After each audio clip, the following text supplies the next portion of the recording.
सोमवार जलेश्वर ब्लॉक ठारे जिलापाल और आरक्षी अधीक्षक मिलित अभियोग शुणाणी अनुष्ठित हो जाइछि।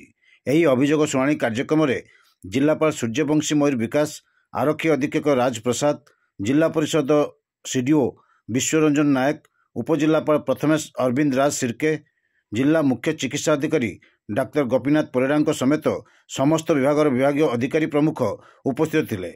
एही कार्यक्रम में लोकमानंक समस्या और अभियोग शुणा सह समस्यार समाधान करथिले जिलापाल और आरक्षी अधीक्षक।